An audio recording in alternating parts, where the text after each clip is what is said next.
I'm calling it the tug of war over tariffs. Here's where we stand right now. Right now, we're in survival mode. It's been the hardest time of my business career. The U.S. preparing another round of tariffs on Chinese goods. But the ongoing tug of war is hurting American consumers and farmers. April 2025. Donald Trump slaps a 145% tariff on Chinese goods, vowing to crush Beijing's unfair trade practices. 6 weeks later, he folds. China, first row. China, 67%. That's tariffs. Today, we expose how China turned Trump's America First bluster into a global humiliation, and why Wall Street is calling this deal a strategic retreat. Trump promised a trade war victory. Instead, he handed China a $600 billion bargaining chip. The China deal is a very big deal. It's in the process of continuing to be formed. And exposed America's economic Achilles heel. Let's break down the real winners and losers. Act 1, the tariff bluff, backfires. On April 2nd, Trump's 145% tariffs froze $600 billion in US-China trade overnight. But here's the twist. China didn't flinch. While US small businesses panicked, Beijing weaponized patience and let America's economy bleed first. By May 1st, the pain was undeniable. US families faced $2,800 annual price hikes. People have also come to buy clothes, which could now face a 104% levy on goods exported to the US. Ports like Los Angeles saw cargo volumes plummet 17%. China, they rerouted exports to Europe and ASEAN, leaving Trump's decoupling fantasy in tatters. China's masterstroke, cutting off rare earths, critical for US tech and defense. Without warning, Beijing halted 90% of exports, crippling Tesla's battery plants and Lockheed Martin's F-35 production. Trump's tough stance suddenly looked like economic suicide. Act 2, the Geneva cave-in. May 12th, after 48 hours of closed-door talks, the US blinked. Trump's team agreed to slash tariffs to 30%, a 115-point collapse. I'm happy to report that we've made substantial progress between the United States and China in the very important trade talks. Just remember why we're here in the first place. The United States has a massive $1.2 trillion trade deficit. So the president declared a national emergency and imposed tariffs. While China graciously lowered theirs to 10%. America folded 4 times harder than Beijing. Even Trump's allies admit this was a rout. Deutsche Bank called it a psychological win for China. Why? Because 30% is still the highest US tariff since 1934. A tax Americans, not China, will pay. Beijing, they're laughing all the way to the WTO. The talks were candid and constructive. We made Uncle Sam beg. Act 3, Wall Street's betrayal. Markets surged on the truce, but don't be fooled. This wasn't a win for Main Street, it was a bailout for billionaires. Goldman Sachs warns the 30% trap will crush small businesses. Take Deer Stag shoes. Their costs just jumped 40%. Meanwhile, Maersk and Wall Street banks pocketed billions from the tariff chaos.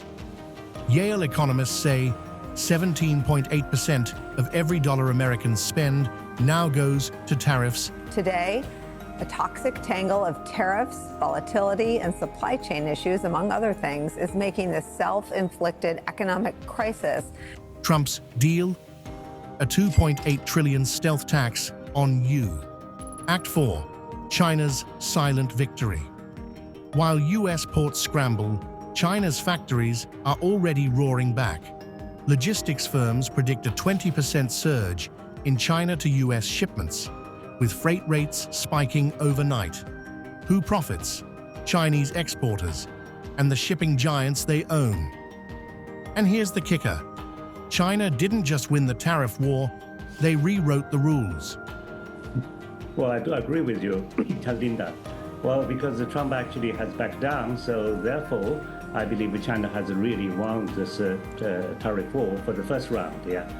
By temporarily lifting rare earth curbs, Beijing now controls America's tech supply chain like a puppet master. Tesla and Apple, forever hostage to Xi's whims. The 90-day time bomb. Trump calls this a pause. Economists call it a ticking time bomb. If talks fail by August, tariffs snap back to 54% for the US, but just 34% for China. America loses again. Trump vowed to bring jobs home. Instead, he proved China holds all the cards. Share this video before Washington's next surrender and ask yourself, who's really winning the new Cold War? Trump's 2025 trade war, a costly bluff or a genius gambit? In April 2025, Donald Trump, mid-campaign and full of fire, reignited his old flame, tariffs on China. This time, they weren't mild. Imports across industries were slammed with new duties, some as high as 60%. Just like that, the trade war was back. But unlike 2018, the global economy wasn't standing on steady ground. Within days, inflation surged. Supply chains, still tender from COVID-era wounds, buckled. Small businesses screamed. A family-run auto parts store in Ohio saw brake components jump 27% in price overnight. A promising drone startup in California froze production.